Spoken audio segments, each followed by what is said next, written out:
El ahorrador de electricidad Estaminal es el único aparato del mercado comprobado que reduce el consumo de electricidad después de haberse instalado en miles de hogares en Canarias. No deje que su factura de electricidad afecte a su economía familiar. Estaminal es autoinstalable y no consume electricidad. Estaminal le garantiza una reducción de un 20 hasta un 35% de su recibo de luz. Diga basta al excesivo consumo de electricidad y llámenos ya al 928-481-249. Recuerde, puede ahorrar hasta un 35% de su factura de electricidad. Estaminal, la seguridad del ahorro.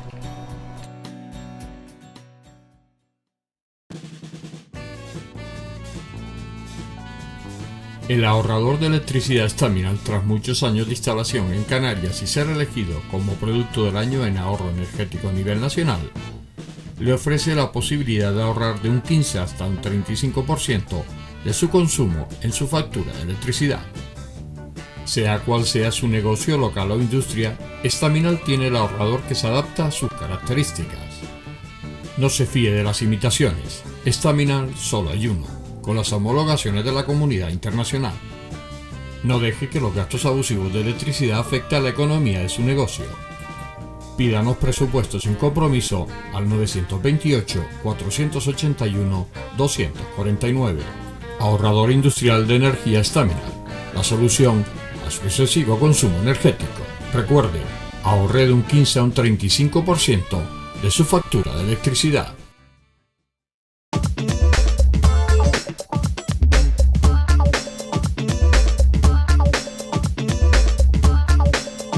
Hola, buenas noches. Empezamos aquí el enfoque. Como han visto en el cartel que presenta el programa, como siempre digo, paseos con puntos suspensivos. Eso significa, bueno, pues que vamos a hablar de literatura. En este caso vamos a hablar de José Antonio Luján, de Pepe Luján.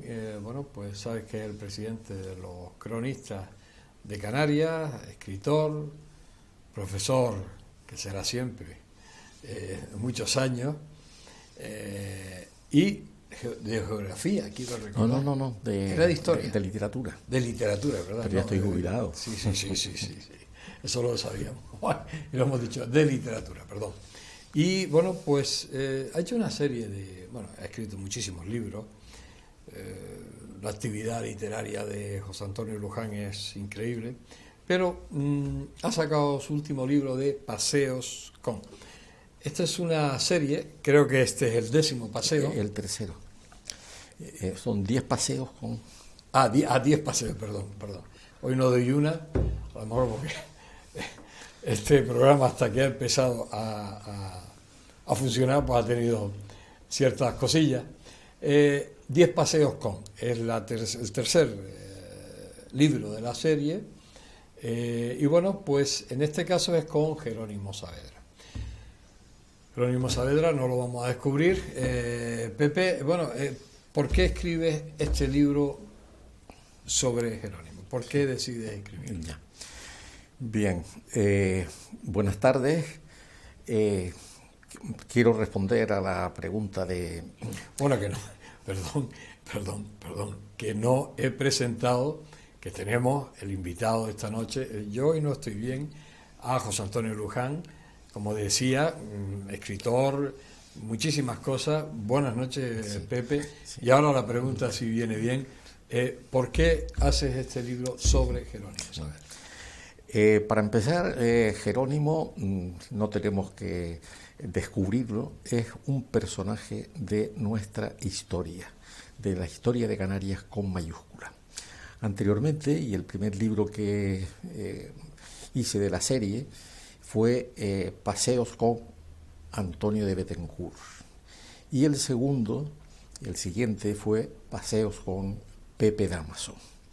Es decir, que fui viendo las posibilidades de trabajar con personajes y con personalidades que están cerca de uno, que están en el entorno de uno. Y yo, desde el punto de vista como cronista, y desde un punto de vista ético, tenía la obligación casi moral, por así decirlo, pero casi funcional, de que no perdiéramos a estas figuras sin que y que pasaran a nuestro lado y nosotros desperdiciáramos su contacto directo.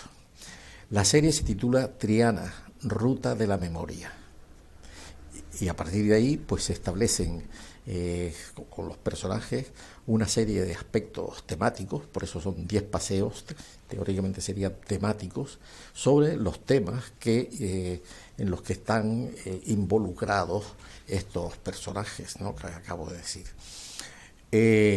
Tristemente el primero fue de don Antonio Bettencourt, que ya falleció. Sin embargo, tenemos a Pepe Dámaso, que realmente es una maravilla haber hablado con él y haber tenido su testimonio, atrapado su testimonio y convertirlo en formato de libro. En el caso de Pepe tiene una amplia bibliografía de diversos autores, muchos catálogos, etc. Pero en el caso de Jerónimo Saavedra, a pesar de haber sido en 2 ocasiones ministro y 3 veces presidente del gobierno de Canarias, y alcalde de Las Palmas. Alcalde de Las Palmas, diputado del Común, un hombre muy destacado en el ámbito de su partido, tanto a nivel local, regional o autonómico y nacional, ¿no? Esto, pues, al verlo, tiene bastante conocido por toda la ciudadanía, etcétera, ¿no? Pero no tenía un libro. Pero eso no lo sabía yo a priori, sino eso lo descubrí prácticamente a posteriori. Tiene muchas entrevistas, es un hombre mediático, acuden a él para hacer consultas sobre desde lo que puede ser el cambio climático, desde lo que puede ser las relaciones entre las islas, etcétera, ¿no? Es decir, que es un referente de nuestra cultura. Y como decía, pues yo no podía permitirme el lujo, por así decirlo, de desaprovechar la gran oportunidad que nos ofrece su presencia a los 87 años. Bueno, era desde hace 3 años cuando empecé a trabajar este libro, pero luego estuvimos todos atravesados por la pandemia, que parece que no, pero eso retrasó cualquier puesta de cuestión definitiva. Yo realmente conocí a Jerónimo Saavedra, no era amigo de él. Yo lo conocía como cuando él llegó a La Laguna. Yo había llegado en el año 69 y sin embargo él llegó en el año 70 ya de regreso de su estancia en Madrid, tras su formación universitaria y después sus diversas estancias tanto en Alemania como en Italia, etcétera, ¿no? Y después de 10 años estando dando clases en Madrid, así como profesor no numerario, etcétera, pues llega a las islas y entre él y yo hay 15 años de diferencia, pero hay una confluencia en el espacio. La Laguna fue justamente el ámbito donde vivimos conjuntamente lo que significa la laguna en sí, pero sin llegar a tener ni amistad ni era una relación. Él era profesor de Derecho y yo era estudiante de Filosofía y Letras, ¿no? Pero esa confluencia espacial nos facilitó, o me facilitó a mí concretamente, que casi confluyéramos en lo que son 2 generaciones distantes, en 15 años, pero que todos los personajes, todo el ambiente de los años 70 y de los primeros 70, etcétera, fue compartido de una manera indirecta, pero realmente no es producto el libro, por ejemplo, de una amistad, etcétera, sino él tenía y tiene muchas, y entonces tenía bastantes amistades, etcétera. Pues yo simplemente en aquel momento casi lo veíamos como un referente, un profesor más de la Laguna, el director que fue del Colegio Mayor San Fernando, y en ese sentido pues no tuve ningún tipo de inconveniente a la hora de hablar con él. Y cuando fui a hablar con él, él estaba en la oficina de diputado del Común, casi me tuve que volver a presentar. Él me dice, Pepe, eso sobra. Yo le dije, mira, yo soy una persona seria, que quiere decir que yo, mientras esté hablando contigo, durante el tiempo que duren nuestras conversaciones en estos 10 paseos, no voy a salir de aquí y contarle el chisme al primer amigo que me encuentre en el bar de la esquina, ¿no? Esto es plenamente confidencial, totalmente confidencial, hasta que, hemos terminado el libro, hemos terminado las confesiones.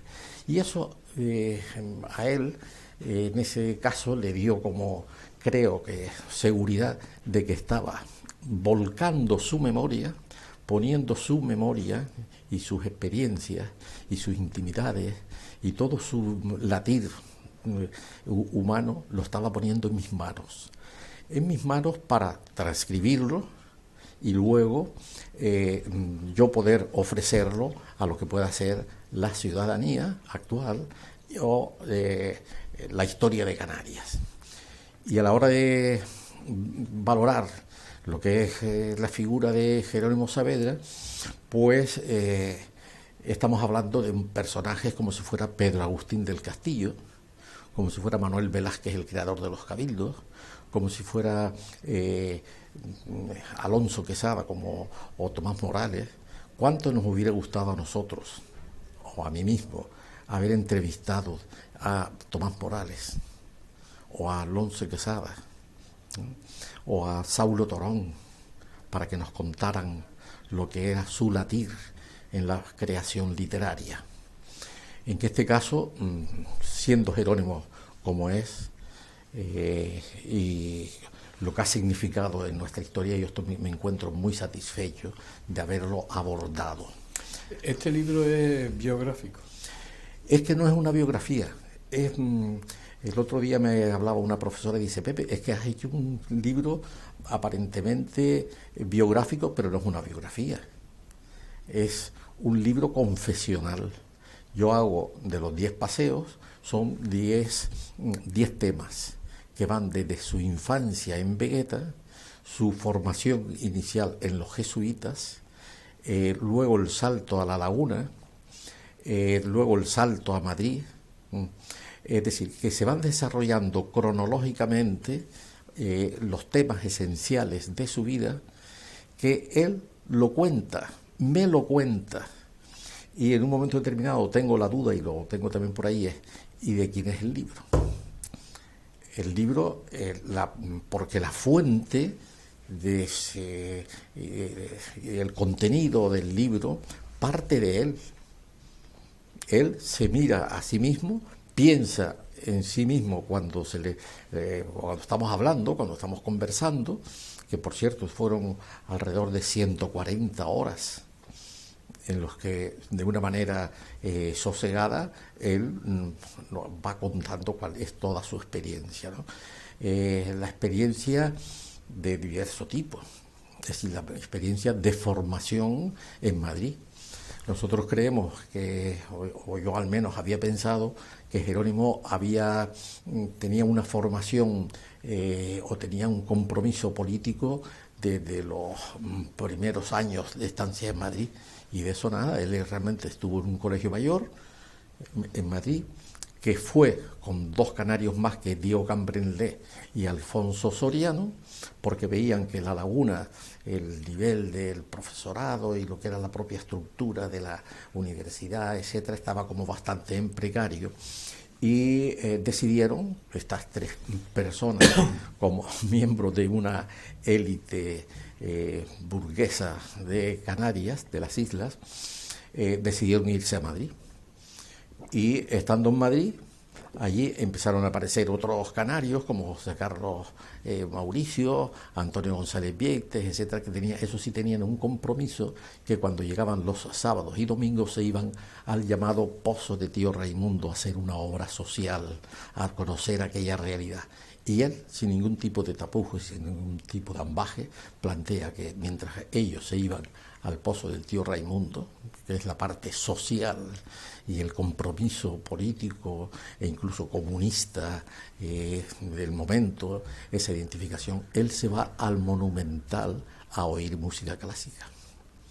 Y realmente el compromiso de Jerónimo con la ideología socialdemócrata, es decir, vinculada a lo que pueda ser los planteamientos socialistas, surge en el año 70, cuando regresa, después de todo ese periplo por Europa y por las diversas universidades, tanto españolas como europeas, etc., él realmente se ve en la necesidad de no mirar para otro lado, cuando los que fueron compañeros en Madrid habían estado pegados a lo que es la realidad social y lo que era la necesidad de encontrar, de buscar los caminos de la democracia.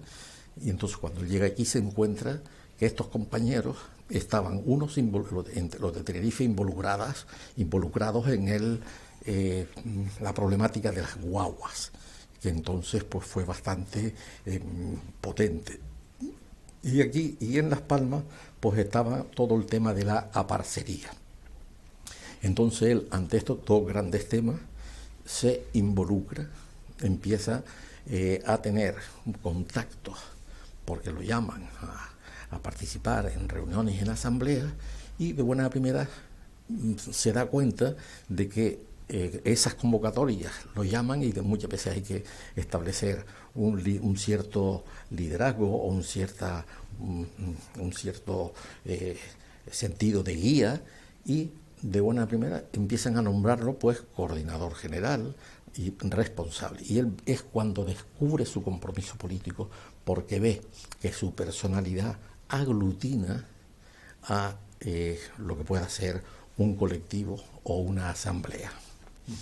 Entonces él pone sobre la mesa su persona, su compromiso, y estamos hablando de los años 70. Vamos a hacer un pequeño alto. Estamos hablando con José Antonio Luján, con Pepe Luján. Estamos hablando de este libro, 10 paseos con Jerónimo Saavedra, un personaje, bueno, pues que le ha llevado como 3 años, sobre todo por el tema de la pandemia, que tuvo que paralizar esas conversaciones hasta que se ha podido publicar, que ha sido todo un éxito. Vamos a hacer un pequeño alto y seguimos hablando con José Antonio Luján.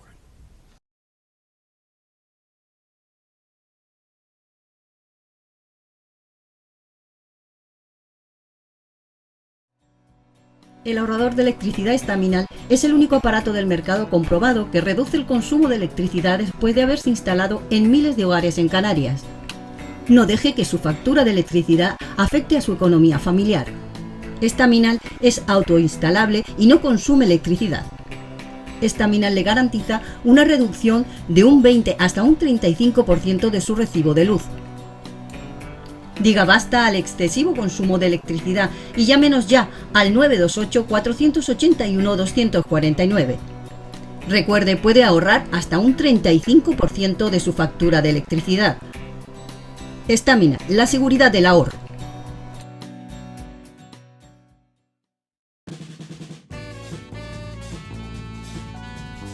El ahorrador de electricidad Estaminal, tras muchos años de instalación en Canarias y ser elegido como producto del año en ahorro energético a nivel nacional, le ofrece la posibilidad de ahorrar de un 15 hasta un 35% de su consumo en su factura de electricidad.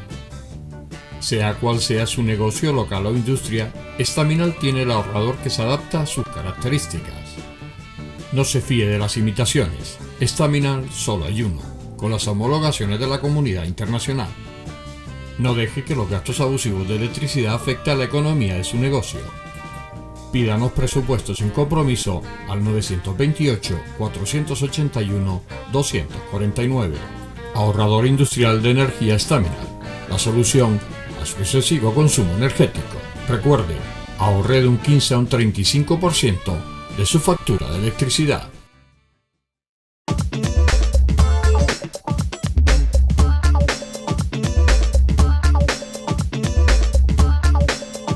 Seguimos aquí en este especial dedicado a esos paseos, a literatura que lleva muchos años José Antonio Luján desarrollando.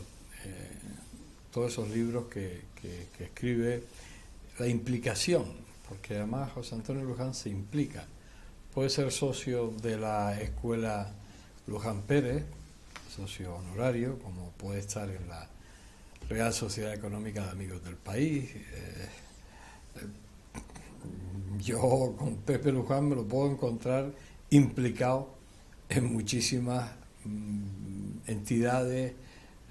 Yo no sé cómo le da para tanto el día, o para tanto el día.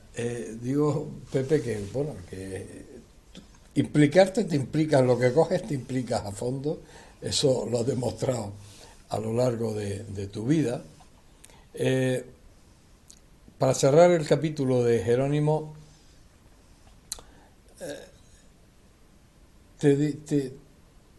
¿te sorprendió esa vida? ¿Te la hacías tú como la que ese interior de Jerónimo te sorprendió o lo esperabas? Bueno, realmente uno de los personajes que nos rodean, ya sean en los ámbitos universitarios o en los ámbitos populares, siempre tenemos el encuentro con, no sabemos todo de su biografía, sino tenemos una especie de encuentro provisional de lo que ha sido su vida. Sabemos algunas cosas, etcétera, pero otras no. Entonces, cuando uno afronta lo que es un proyecto, el planteamiento es intentar alinear todos los temas que puedan configurar su vida. Yo, para abordar tanto la obra de la personalidad de Antonio Bethencourt como la de Pepe Dámaso, uno parte de un conocimiento previo, pero que está como pegado ahí con alfileres. En el caso de Jerónimo ha sido exactamente igual. Uno sabía de antemano cuáles eran los parámetros y cuáles eran sus estancias, su amor por la música, etcétera, pero de una manera como un tanto etérea, no firme. Entonces, cuando ya uno afronta el proyecto, es cuando realmente te involucras y se produce una, ya no solo la cordialidad, sino una complicidad entre el personaje y el cronista. El cronista se encuentra súper satisfecho porque cada vez que trata un tema, no quiere que se agote ese tema, quiere que continúe como si fuera una bola de nieve para agrandarlo.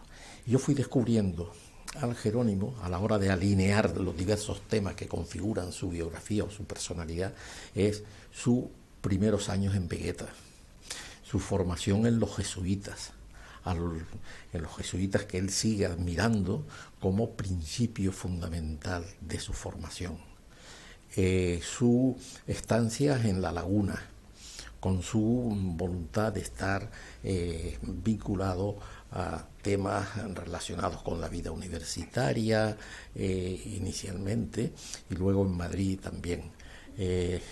Él, estando en Madrid, contrasta, ve que hay un contraste con lo que es el mundo de Canarias, etc. Y por último, cuando él llega a La Laguna, pues se implica y uno va viendo los diversos puntos que configuran su biografía. Y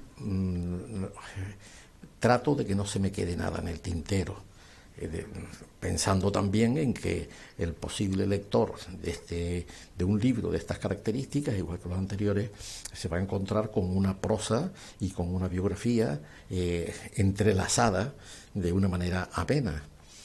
Y sobre todo, al estar casi conviviendo en el mismo tiempo histórico, es no falseada, no es poner paños calientes ante los problemas ni ante las diversas situaciones. Él, en un momento determinado, cuando es nombrado presidente del gobierno de Canarias, sufre la moción de censura planteada por su vicepresidente, que era Manuel Hermoso. Él eso lo dice abiertamente, que hasta la noche anterior habían estado juntos, etcétera y tal, y a las 8 de la mañana se estaba presentando en la ventanilla del Parlamento la moción de censura de ATI, en definitiva, contra Jerónimo Saavedra. Entonces él sufre todo ese tipo de cuestiones, lo pasa, lo cuenta de una manera sincera, pero no hay ningún tipo de rencor en todo ello. En el libro se recogen temas claves que estaban ahí sobrevolando, como puede ser el tema de la homosexualidad, es decir, que aquí no se ponen paños calientes ni se trata de orillar ese tema. ¿Por qué surge la homosexualidad y por qué la manifiesta él? Él manifiesta su condición homosexual cuando su compañero sentimental muere en un accidente. Entonces él se ve en la necesidad de ofrecer a la ciudadanía esa condición de tipo sentimental, erótico o lo que fuera, cosa que está ahí desde el mundo clásico hasta la actualidad, pero él se ve en esa obligación. Pero también es una persona que es masón. Él habla de la masonería, cuando realmente la masonería había estado perseguida, había sido un tema tabú, y sin embargo él en un momento determinado habla de la masonería e incluso hace algunas tenidas en la ciudad de Las Palmas y en Tenerife, y cómo ingresa en la masonería, por ejemplo, por la logia de Lisboa, etc., ¿no? Es decir, que esos temas aparentemente delicados, etcétera, o que podrían haberse orillado, no, se ponen sobre la mesa para que nosotros en una sociedad moderna como la nuestra y abierta podamos ver justamente cuál ha sido su experiencia. Y aparte de ello, pues está toda su acción, lo que es la gestión política, que ya no es solamente sentarse en la presidencia de un gobierno, sino después llevar a cabo iniciativas de alta envergadura que él habría soñado anteriormente y que había pasado, y tal como puede ser la creación del Festival de Música. Eso realmente ha quedado como el 22 o 42 festival que enriquece a la sociedad canaria que asiste todos los años a lo que pueda ser ese tema. Entonces ese es el Jerónimo que a mí no solamente me ha sorprendido, sino me ha agradado recoger, porque él lo ha puesto en mis manos, pero no en mi memoria particular para que yo lo disfrute como personaje o cronista de segundo orden, no.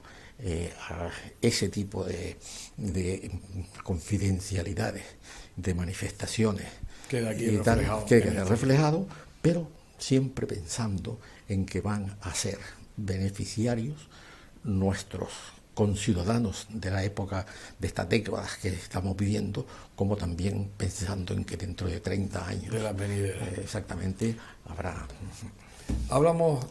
Dejamos un poco el libro, que bueno, saben que lo pueden adquirir en cualquier librería de Canarias, incluso yo creo que también fuera en la península se distribuye, lo tiene el amigo Jorge con Mercurio. Bueno, Mercurio se sigue llamando, ¿no? Sí, porque eso había cambiado. Pero hablamos ahora de los cronistas de Canarias. La pandemia pasó factura, ha costado volverla a enganchar. ¿Cómo está la historia de los cronistas? Hemos pasado pues un momento de cierta precariedad y un tanto necesitados de un esfuerzo mayúsculo, porque la pandemia, como todos sabemos, ha atravesado cualquier institución, impidiendo por tanto lo que puedan ser las reuniones presenciales que hacíamos antes de una manera habitual y sin ningún tipo de duda 2 veces al año. Desde el año 20 hasta este mes de junio hemos tenido que hacerlo de una manera virtual, tal y como se permitía por parte de una normativa del gobierno.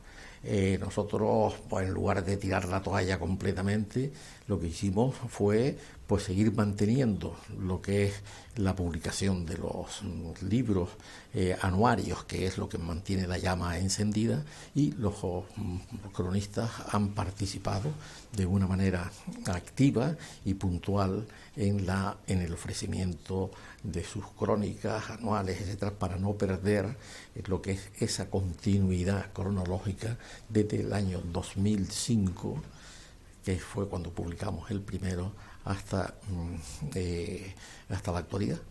El libro, el anuario número 17, se presentó en Agüimes, de una manera virtual inicialmente, porque no lo teníamos en soporte papel, y luego ya en soporte papel se presentó en La Laguna, con motivo del aniversario de la declaración de La Laguna como Patrimonio Mundial de la UNESCO.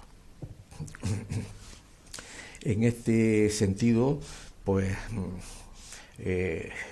hemos seguido alentando que los compañeros de los municipios publiquen sus crónicas, y ahí está, y hemos llegado a esta orilla, por así decirlo, con una vida activa.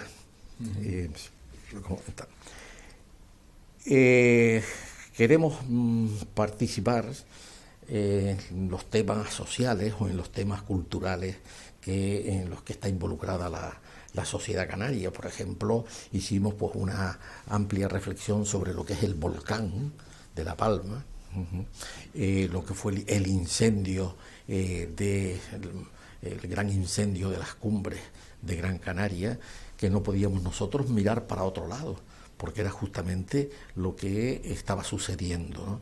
Y ahí pues recogimos con detalle, sin llegar a ser un tema de tesis doctoral y de notas a pie de página, etcétera, sino ver justamente el ambiente que se había creado y sobre todo dejar de manifiesto lo vulnerables que somos todos en estas islas, ya sean los pueblos, ya sea la vegetación, ya sea la convivencia. Es decir, todo eso queda lastrado. Y cuando digo la convivencia me refiero, por ejemplo, a que un tema casi aparentemente menor, como son las fiestas, y con sus hogueras y con sus fuegos artificiales, etcétera, todo eso ha quedado limitado, o fue quedando limitado. Y lo que se puso de manifiesto en esto, tanto en La Palma como en estos incendios, y en el de Tenerife, que todavía está ahí casi crepitando en sus cenizas y en sus troncos, etcétera, lo que se ha puesto de manifiesto es la solidaridad.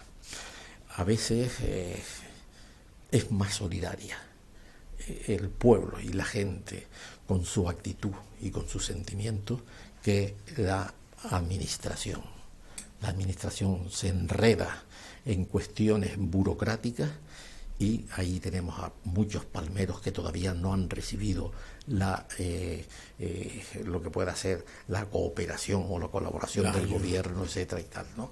Entonces, los cronistas hemos trabajado en ese sentido también. Hay otra cosa de los cronistas y que creo que tiene relación con el Guiniguada, el famoso proyecto del Guiniguada, que tiene mucha controversia. Hay gente que habla de volverlo a poner el barranco allí, sobre todo en la entrada por Vegueta, otro de hacerlo de alguna manera, lo que se busca es que sea peatonal, pero hay muchos proyectos y muchas historias. Los cronistas también han tenido que ver algo. Sí.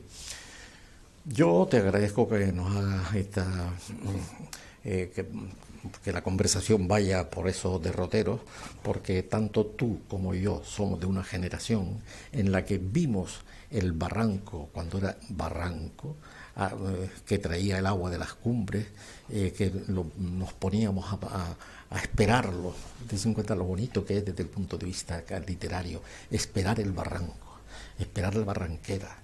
Y la gente que estaba con nosotros allí, yo era un muchachito de 15 años, por ahí, estaba así en quinto, sexto de bachillerato en el instituto, y entonces cuando nos poníamos allí en el puente de piedra para intentar ver llegar el agua allí en aquel momento, la gente decía, ya viene por la Matula, ya viene por San Roque. Es decir, había como una especie de personalización, una metáfora de lo que es el agua y el barranco como un elemento de vida. Vamos a hacer un pequeño alto, seguimos hablando del Guiniguada, vamos a hacer un pequeño alto, Pepe.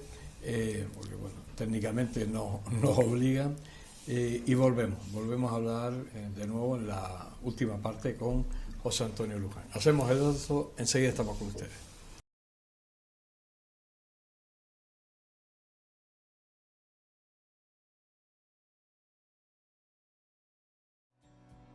El ahorrador de electricidad estaminal es el único aparato del mercado comprobado que reduce el consumo de electricidad después de haberse instalado en miles de hogares en Canarias.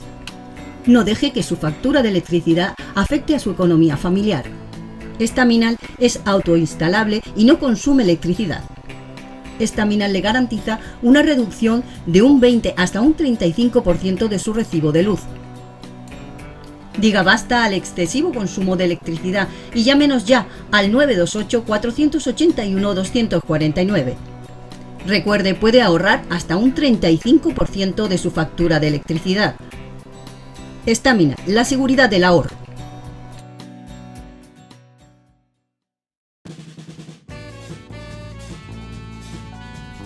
El ahorrador de electricidad Estaminal, tras muchos años de instalación en Canarias y ser elegido como producto del año en ahorro energético a nivel nacional, le ofrece la posibilidad de ahorrar de un 15 hasta un 35% de su consumo en su factura de electricidad.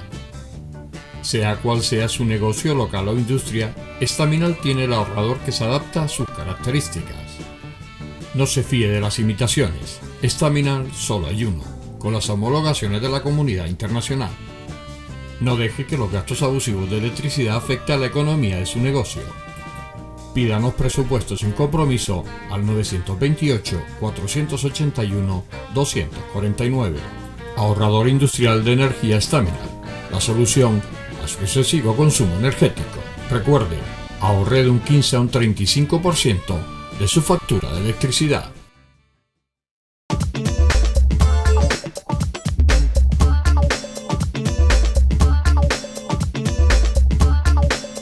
Llegamos a la parte final de este especial dedicado a estos paseos, dedicado a José Antonio Luján, que por cierto, hacía un tiempo que no estaba con nosotros.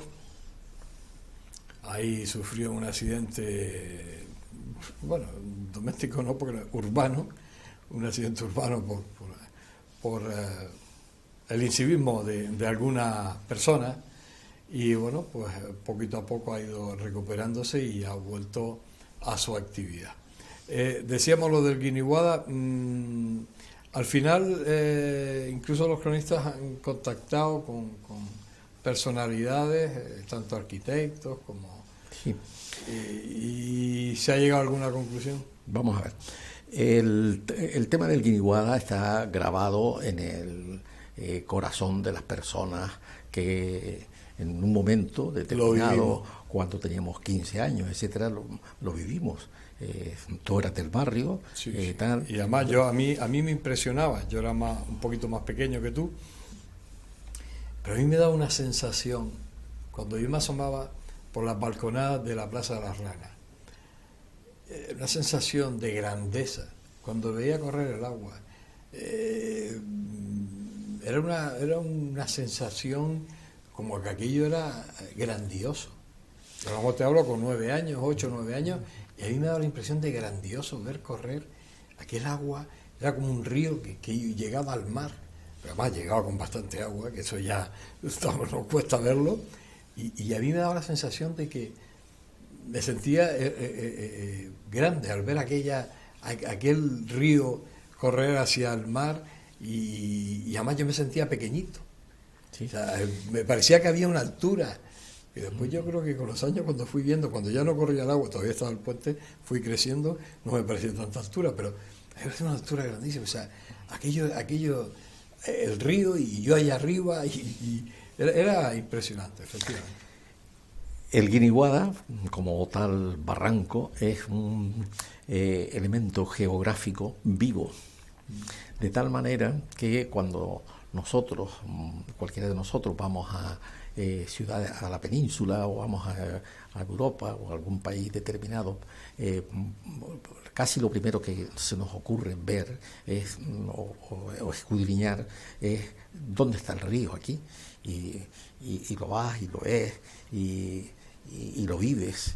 Yo hace 3 años pues estuve con unos amigos en Cantabria y fuimos a ver lo que era el nacimiento del Ebro, que es cuando uno empieza a ver aquellas burbujas y tal, que te parecía solo una cuestión de libro de enciclopedia. Entonces cuando ves tú cómo sale el agua de abajo de la tierra y empieza a caminar y va irrigando todo desde ahí hasta lo que pueda ser Zaragoza y todos esos pueblos que están alrededor del río. El río es lo que le da vida a toda esa, lo que es la sangre, por así decirlo, de esos pueblos y de esos caseríos. Y lo digo sí de una manera poética porque realmente es así. Heródoto decía que Egipto es un don del Nilo. El Nilo que atraviesa desde el Kilimanjaro hasta la desembocadura por las zonas del Cairo, etcétera, ¿no? Y vemos cómo todo lo que está alrededor, a unos 7 kilómetros a cada una de las orillas, es súper floreciente y generoso en cuanto a su vegetación y potencialidad vital y tal. Un río es algo vivo. Y un barranco para nosotros, que corre 1 o 2 veces al año, o antes corría 1 o 2 veces al año, era un auténtico espectáculo. Un espectáculo inicial de agua, pero por el camino había dejado ya sus huellas llenando los depósitos y los estanques y irrigando algunas fincas, etcétera y tal, ¿no? Para nosotros era un tanto hasta poético y se habían creado 2 puentes para atravesar lo que es ese río, cuando tenemos lo que es el puente de palo, que las generaciones como no son las nuestras sí lo podemos decir con esta familiaridad, pero me temo que muchos jóvenes actualmente y tal no saben justamente lo que encerraban esos puentes. El puente de palo, porque era justamente de palastros, y el puente de piedra que se hizo cuando un obispo, el obispo Cotina, pues abrió lo que es la calle que ahora lleva su nombre, obispo Cotina, para conectarla con la parte de Triana, la Triana Alta. ¿Qué es lo que pasó? Que justamente con el desarrollismo que se llevó a cabo en el en los años 70, 65, 70, donde todo había como una especie de adoración al coche, pues se creyó que haciendo una autovía, pues íbamos a ser como más modernos o más avanzados. Y finalizando en un escaletre. Efectivamente, se puso un escalectri, parecía que estábamos imitando urbanísticamente a ciudades como avanzadas, etcétera, pero con el tiempo, y todo aquello fue como muy bendecido, etcétera, pero nos dimos cuenta con el tiempo ya, con nosotros creciditos y tal, que la autovía del centro había separado 2 barrios, lo que es Vegueta y Triana. En el sentido, el coche había ocupado esa franja de cemento y asfalto y se había convertido en una especie de barrera metálica, de tal manera que solamente quedaban pues unos mortecinos pasos de peatones frente a la vitalidad que tenían los de antes. Por ejemplo, el puente de palo era un lugar de tertulias literarias, era un lugar donde se reunía la bohemia, el bar polo, es decir, y había atraía por su familiaridad, atraía a la gente, etcétera, y la gente, pues, es decir, los ciudadanos se veían como muy identificados con ese espacio. No cabe duda que cuando llovía veíamos esa metáfora también, conocíamos la isla, en el sentido de que veíamos el agua que crecía y que había llovido en las zonas de San Mateo o en las zonas de Lagunetas, etcétera, pues todo ese caudal de agua llegaba abajo y la gente leía todo eso, ¿no? Es decir, van leyendo por una parte de dónde viene el agua, cuánto viene, etcétera y tal. Y cuando ya dejaba de correr el barranco, pues allí pues a veces se reunían la bohemia, Andrés el Ratón, por ejemplo, todo lleno de medallas exactamente, y sin zapatos. Personajes de este tipo que vivían debajo del puente, por así decirlo, ¿no? Es decir, que el Guiniguada, cuando ha pasado el tiempo, desde hace unos 20-25 años, al cambiar las legislaturas, casi todos los políticos o concejales o miembros de una corporación capitalina, uno de los primeros proyectos que tienen era como restituir el Guiniguada, así, sin más, quitarle la losa de cemento y tal. Pero a la hora de de ejecutarlo, se encontraban con que hay una limitación económica, porque eso cuesta dinero de la misma manera que costó en su momento su realización. Últimamente se ha vuelto, pero no digo simplemente ahora por la actual alcaldesa, que sí lo ha impulsado y quiere sacarlo adelante, sino también en la época de Jerónimo Saavedra hubo unos planos y unos planteamientos para intentar rescatar el Guiniguada. Rescatar el Guiniguada, ¿en qué es? Hay sectores, incluso técnicos y arquitectos, que plantean que es quitar la losa que lo cubre. Y quitando la losa que lo cubre parece que nos encontramos otra vez con el cauce.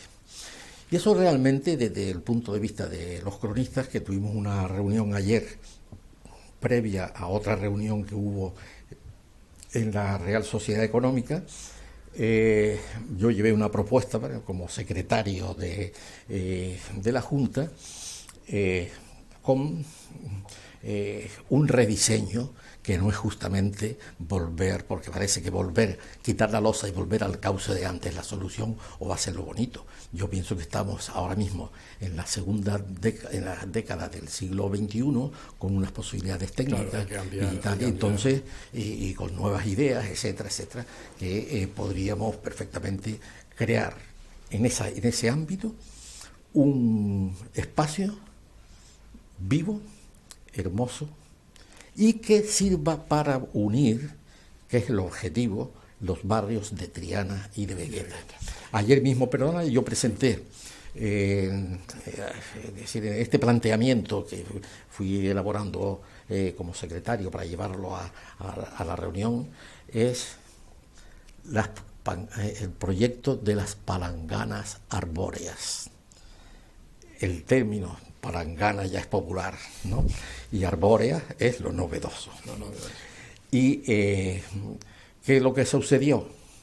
Que justamente luego, en una reunión que tuvimos en la propia Real Sociedad Económica, en el espacio contiguo allí, se planteó que actualmente hay una disputa de quién es el barranco.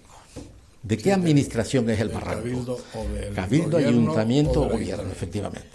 Y allí es donde está el problema, y entonces no podemos seguir adelante hasta que en un momento determinado se diga el barranco es mío y voy a autorizar esto. Igual que Fraga decía, la calle es mía. Pues se nos ha acabado el programa. Quiero decir, estar hablando con Pepe Luján es un placer. Tenía un sentido, hacía tiempo que no venía Pepe al programa, vendrán los cronistas también. Hoy un poco justificado este libro, que es dentro de la serie Triana, Ruta de la Memoria, pues esos 10 paseos con Jerónimo Saavedra, que ha sido todo un éxito, que sigue siéndolo, que lo pueden adquirir en cualquier librería.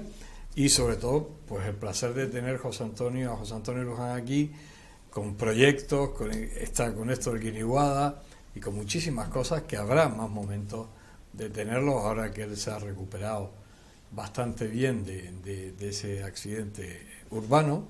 Y bueno, sabes que tú aquí tienes tu casa abierta de par en par, que TAC Televisión está para lo que tú quieras.